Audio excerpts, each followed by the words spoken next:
Welcome back, everybody. Apologies again for the delays and things posting up on this channel. I greatly appreciate you for hanging in there with me. When I say that I'm making some major life adjustments, I sure am. This way, um, these adjustments will allow me to dedicate more time to this channel. So just know that I am making some moves. Matter of fact, so many moves that I don't even have my usual lighting. Oh, Lord, and look at this. I look like I haven't slept for days. But I don't have my usual lighting, and I'm not using my microphone. So I hope this sounds okay. Look, my hair is super free. But I said, you know what? I'm going to take this opportunity. It's so free. I'm going to take this opportunity to record this chapter for you. Again, I am going to be reading from my book, The Definition of Down. Yes, it was put out back in 2015. And yes, people have moved on and they're going on with their lives, but this was a part of my life that is not going anywhere. Okay. It exists and it is what it is. But we're all good. Everybody's good. Family is good. My son's father and his wife, everybody's good. And here we are. So listen, oh my God, I've been waiting to do this one. This is a good long one. I don't think there's any, let me see. I don't think there's any kind of trigger warnings in here in this one. No, I don't think so. Not yet. No, we're not there yet. But this chapter is chapter 6. Okay, darn it. I tried already a couple of takes and no, I couldn't pull it off without the glasses today. And you know, people with bad eyesight, especially at anybody in my age range, almost 60. Anyway, our eyesight, you can wake up one day and it's just a little worse, and then the next day it'll be a little better. So it fluctuates, but right now I am struggling. So I am not going to try and read it without my glasses. Sorry. So here we go. I hope that, ooh, see, I'm going to have to keep my head down because that glare. Every now and then, see that green glare? Ugh. Okay, so we'll keep the head down. Moving on up. I hear you're seeing this guy, said Pete. Everyone's talking about him. That was my dad, checking up on his girl. Does he treat you well? He asked. I told him he did. Are you happy? I told him I was. And that was it. If I was happy, Pete was happy. Now, Rose, on the other hand, wasn't so happy. Not just because he was black. She definitely made it clear she didn't approve of that. And not just because he was older, but because she saw the day coming when I was going to leave. And with that, she would no longer be able to use me to bankroll her. She'd call him names, even refer to him as an albino, and at some points even use the word ugly. She was pretty evil and mean like that. She was just basing her opinions on secondhand information. And really quick, you remember this is so far back, mid-'80s, that there was no internet. So she was going off of hearsay from, other family and so-called friends of hers. But she was a mess. We've already established that. All right, let's keep it going. She never met him. She was just basing her opinions on secondhand information. But really, what was she doing? She was playing dirty pool. She was trying to turn me against him so she wouldn't lose her child support. Even though I knew she was nuts, she did have one thing right. I was on my way out that door. Tracy and I continued to talk on the phone as often as possible. He must have robbed a laundromat because he never ran out of quarters. Remember, it was back when we had payphones. No one had a cell phone. Wow, dang, that was so long ago. He must have robbed a laundromat because he never ran out of quarters. It was becoming painfully obvious it was time for me to move on. And I came up with a plan. I had family living in Orange County. And I decided to continue my high school studies there since that was at least one county closer to Tracy. So just after my 18th birthday, yes, it went down.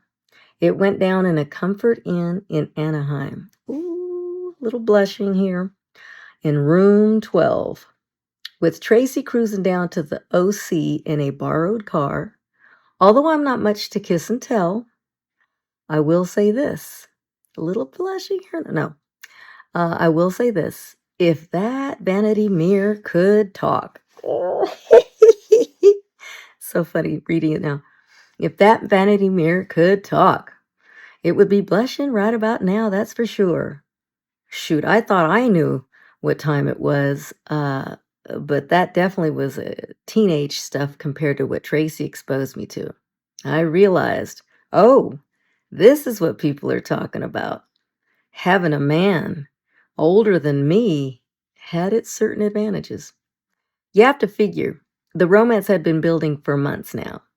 People don't think twice to make a phone call nowadays, but each night he was walking to a payphone, standing out in the cold or the heat, spending hours at a time on the phone with his girl. So that night in his arms was spectacular. Tracy was such a romantic. The words he used were so sweet, and he made me feel so beautiful, like I was the only girl in the world. And for years, I was. By then, his ex-girlfriend had moved out, and I asked him if I could move in with him. I was making my move. He was surprised because I was still in high school, and he was living in a converted garage, barely a single and totally illegal. There was no kitchen, only a plug-in hot plate, and hardly enough room for one person, let alone two. The only furniture was a waterbed, a busted up old couch, and some crates. Tracy said I could move in with him, and what others might have thought was a dingy shack was a castle to me, and I was its princess. It was on a famous street in Hollywood Hills in Beechwood Canyon, right under the Hollywood sign. I was so excited. Phew, because we were in Hollywood. And it was our love shack. I finished high school at Hollywood High Adult School while Tracy worked on his music. We were so broke back then, he left behind a life of crime, determined to make his mark as a rapper. And rhyme wasn't paying yet. One day I was sunbathing, actually, and the only thing I could scrounge up, I'm not even kidding, I remember this day verbatim, like every single move about this day. I was sunbathing, and the only thing I could conjure up was some Crisco oil. Go ahead and laugh, but I'm telling you, we were that broke. I told Tracy the only downside was that it was really hard to wash off when I finished using it. And he disappeared for a few minutes, and he came back with a surprise. I told you I'd never go back to a life of crime again, he said, right? Reminding me. But I had to get you this. And out from his pocket came a bottle of Bain de Soleil. So if anybody remembers that, anyway, of Bain de Soleil oil. It was the hottest and most expensive suntan oil in the 80s. I knew he didn't have a dime in his pocket, so I knew that he stole that bottle. And I'm pretty sure it was the last crime he had ever committed. But I was so touched and so moved. I kept that bottle for years. Every day it was with me. Every day it was with me and him against the world. He used to get so frustrated that we didn't have more, and he'd always say, one day we're going to have it all. In my mind, I already did. I would have done anything for him. I was so in love. I finished high school, and I knew I had to get a job ASAP. He was determined to stay away from any illegal ways of making money because he knew the end wouldn't justify the means. His friends were still caught up in that world, but they would do everything and anything they could to keep him out of it. He'd gotten his first taste of legit money when he worked on the movie Breakin', and he didn't want to blow his shot at fame by going back to the life of crime. He saw excuse me. He saw where that got some of his guys basically dead or in prison. He knew he had a true chance at making it, and so did his friends, who, despite what they may have been doing, really did support him in his efforts to go legit. During this time, I was definitely the definition of down. I knew he had the dream of making it as a rapper, and I knew he had what it took, but it didn't matter to me one way or the other.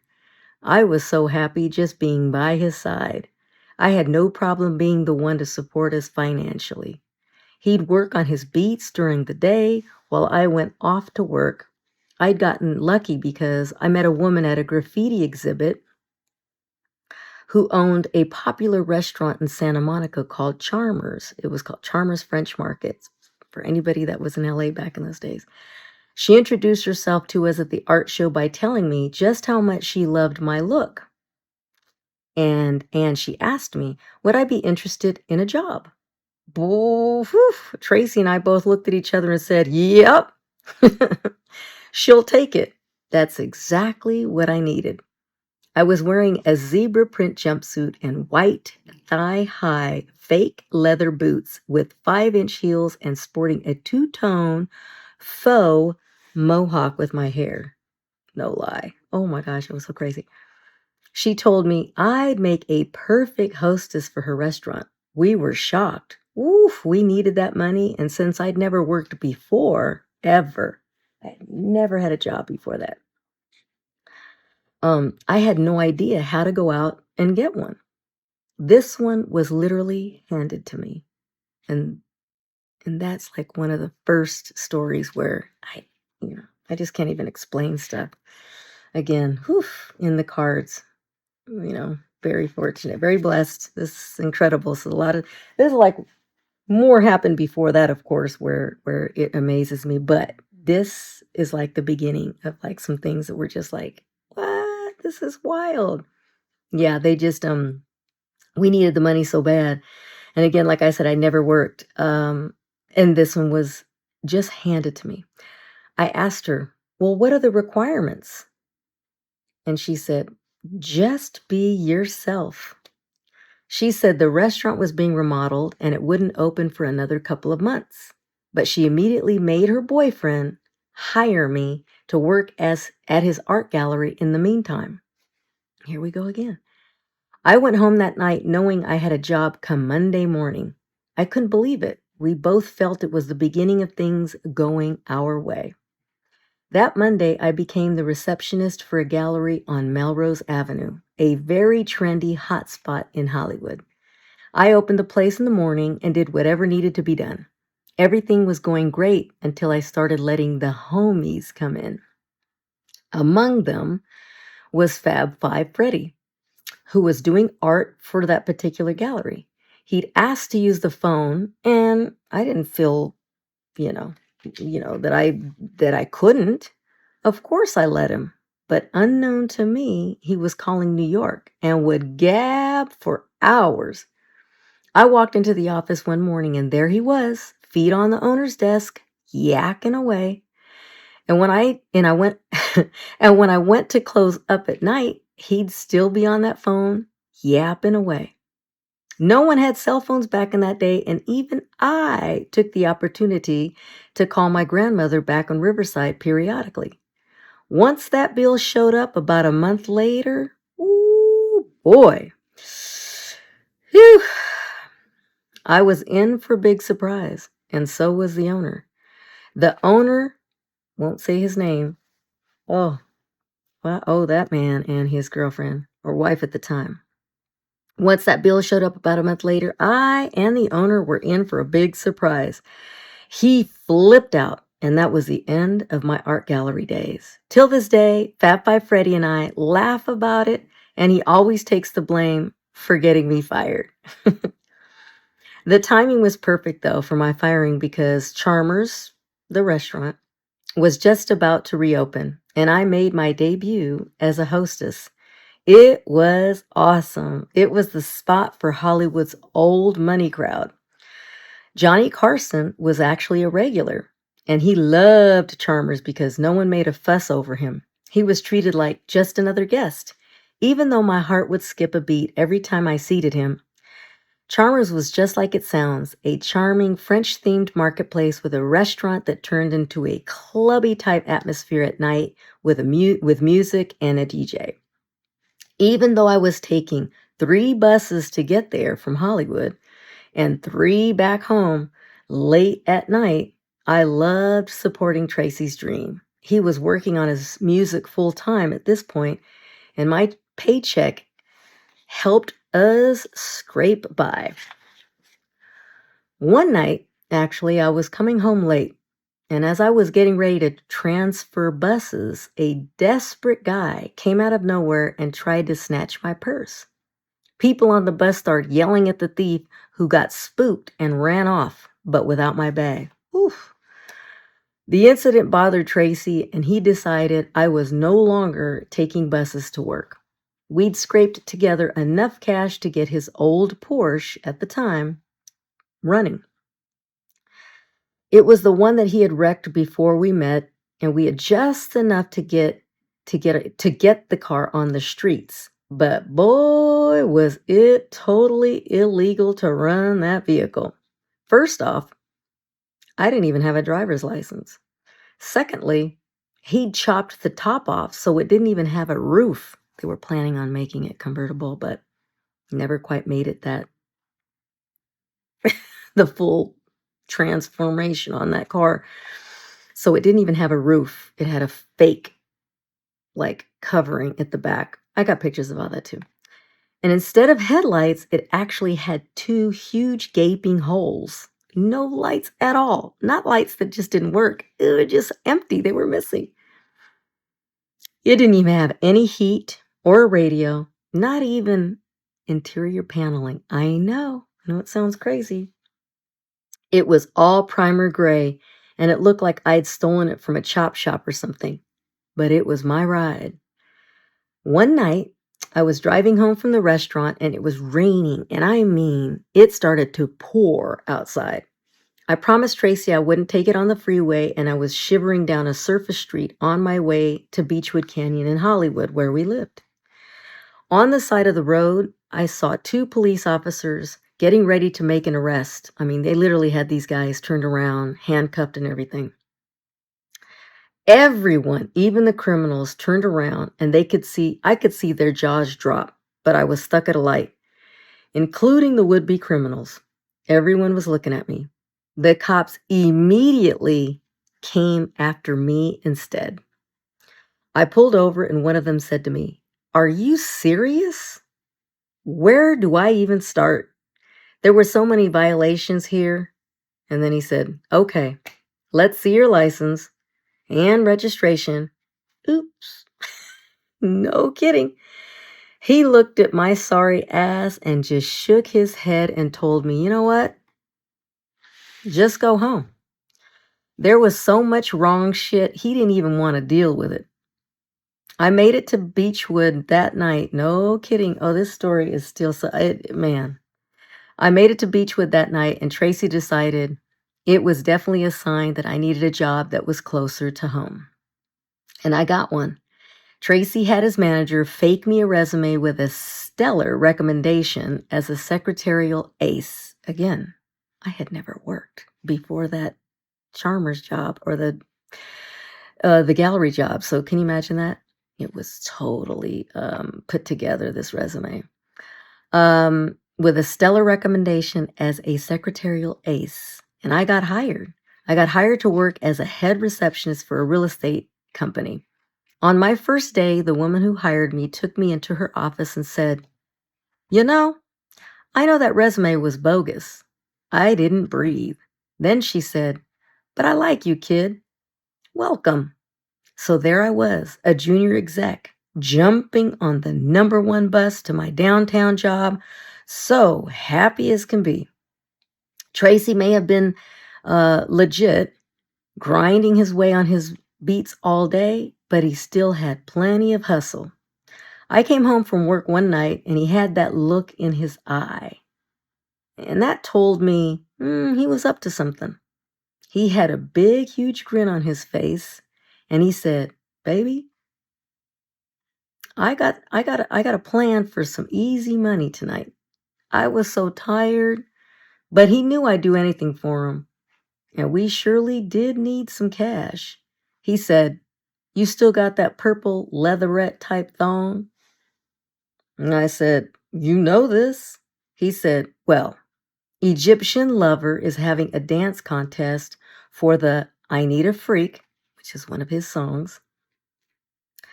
Egyptian Lover was, of course, a hot dance artist at that time, and the contest was for his new single, I Need a Freak.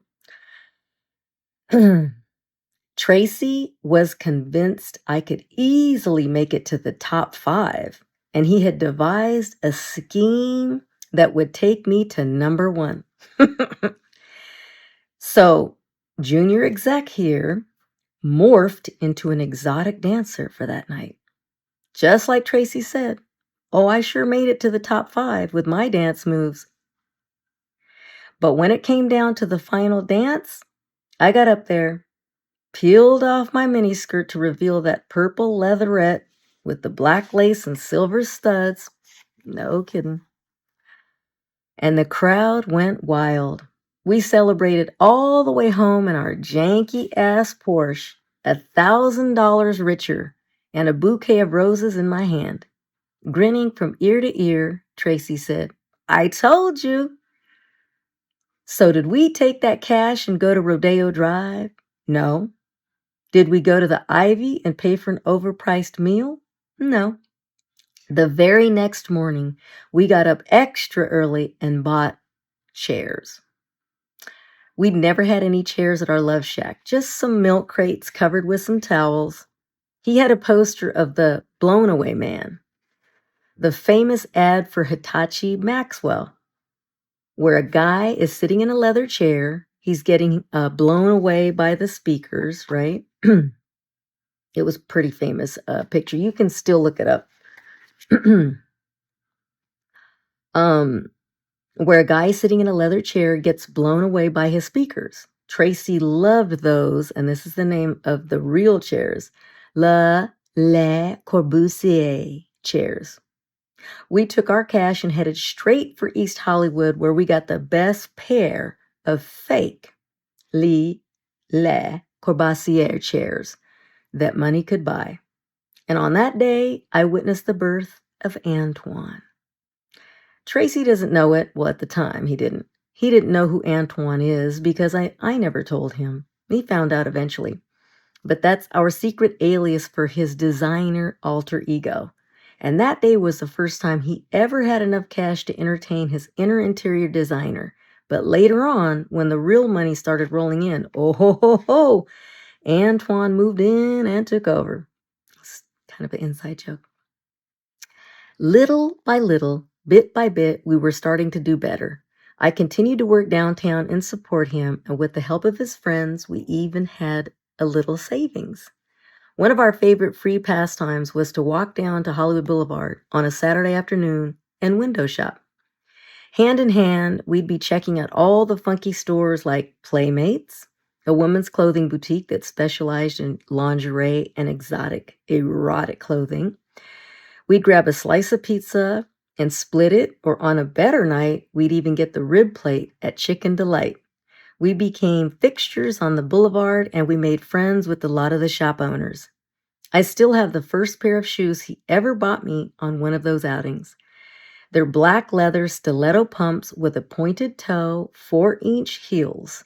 Anytime he had any extra cash in his pocket, he'd find something to buy me. At the time, Hollywood Boulevard was still very grimy, and it was an excellent people-watching turf. You'd see b-boys, wannabe poser pimps with other people with 80s hairband, with ripped up, they big fluffy hair at the time in the 80s, ripped up shirts and spandex type pants. Everyone was a freak and everyone fit in. One day when we were walking the boulevard, I saw a box on the sidewalk with a little pit bull puppy in it. The owner said he'd been selling the puppies all day, and there was one puppy left. Ooh, she was a cute little brindle girl, and it was love at first sight. I knew, though, we couldn't afford it, so I just kept walking past her into the store. I looked around for Tracy, but he'd stayed outside.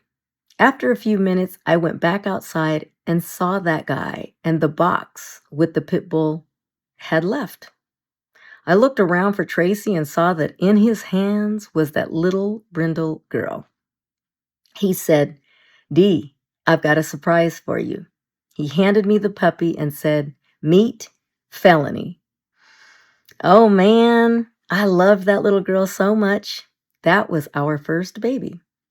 We would have a bunch of dogs in the future with straight up hood names, but that was our first little pit. I never asked how much he paid for her, but I'm guessing he emptied his pocket of everything he had just to make me happy. So, little Miss Felony became a loving member of the family, but she didn't ingratiate us with the landlords. So, we were forced to move.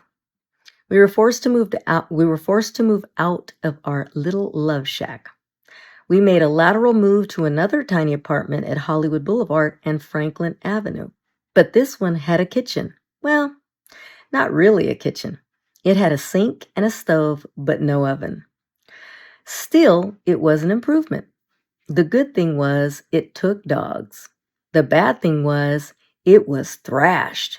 Anton immediately stepped it up. We walked to a nearby hardware store and Antoine bought a gang of black paint.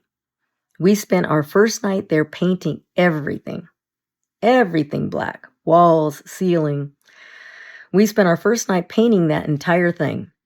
I was so in love with him, I thought it was genius. It looked like a nightclub when we were all done. We moved in the old waterbed and our two awesome chairs, a stereo tower, and a fat back TV. And that was pretty much all our worldly possessions. The day came when he finally finished enough tracks to try to get a record deal.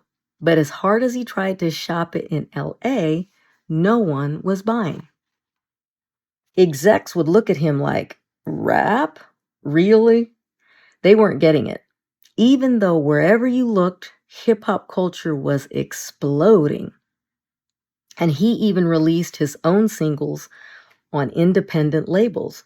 But major labels in LA were way behind the times. He woke up one day and told me he'd made a decision. "Dee, the only way I'm going to get a record deal is if I go to New York. It just ain't happening here." As much as I didn't want him to leave, I knew he was right. I could see how frustrated he was not getting any love in LA. So we scrounged up the money to get him to New York.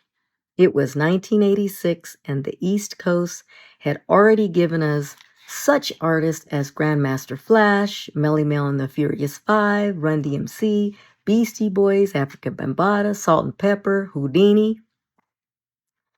Record labels there had a template for this bold new music style. While I was living in LA with Felony holding down the fort, Tracy was staying in the Bronx getting to know everyone. The producer he was working with, Africa Islam, was from the Bronx, and Tracy became tight with some of the known rappers. As I look back, I realized just how brilliant a move it was to go to New York. He was the first LA rapper to make the East Coast pilgrimage, and they embraced him. I was still sending him money and doing what I could to help him, and one day I got a phone call. He'd only been out there for less than 2 months, and he said, "Dee, I did it." I was like, "What?" Truth is, I never had any doubt. He'd set out for New York to get himself a record deal, and he did it. He told me, "Look, Dee, you better get prepared because you're going to New York." He told me to give my 2-week notice at work. He said, "You're never working again. I'm going to take care of you." He told me to get Felony looked after by family because he was coming for me.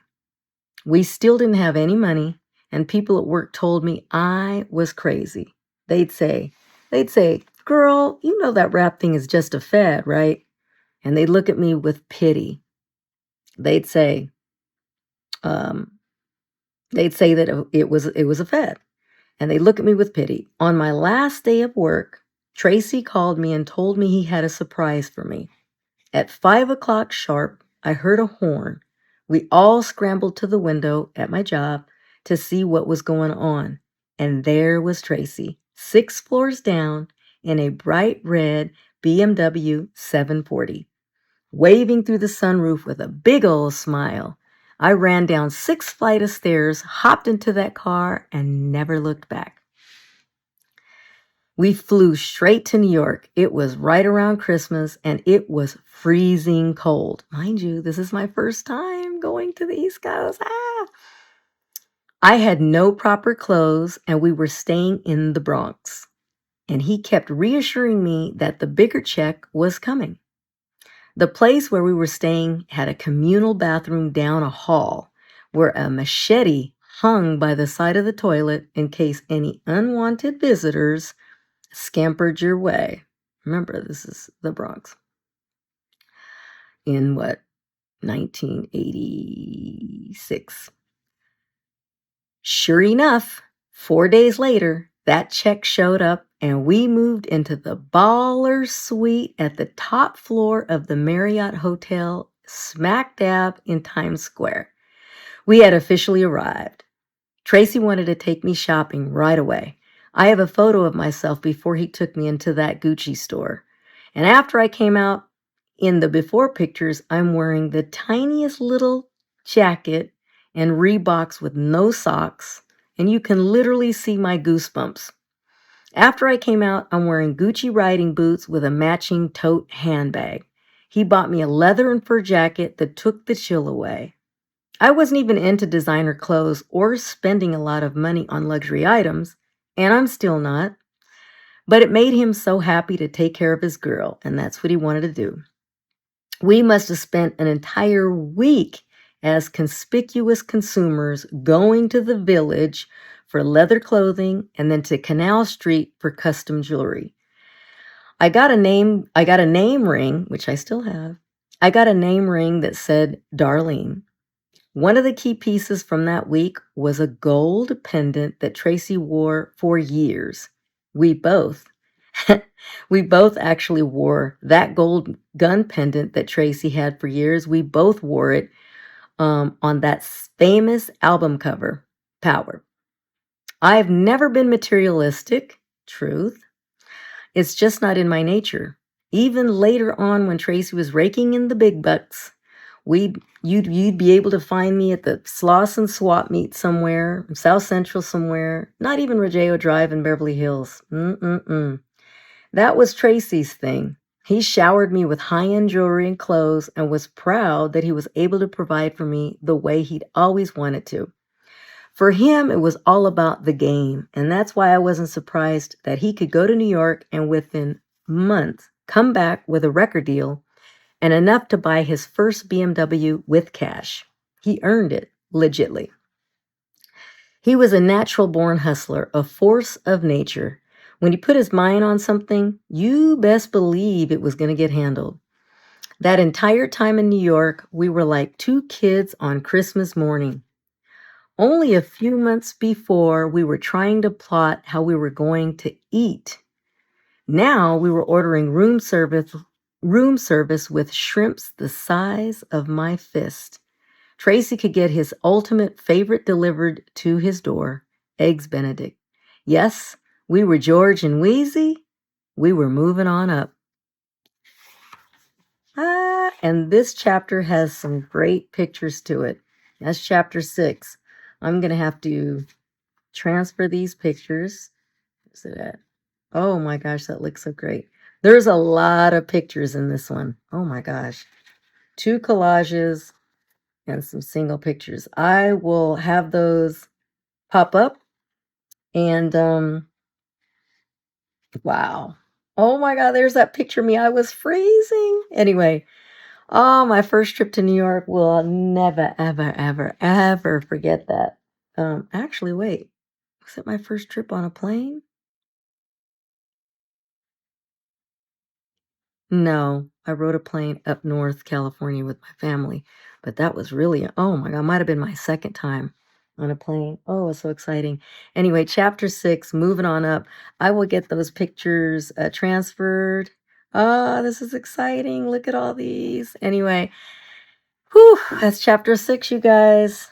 Down, done. Again, sorry about everything. Look, I wanted to make sure I got this one done that I didn't even fully get everything together. I'm making so many changes again, adjusting equipment and things and places, and everything's going to be so much better.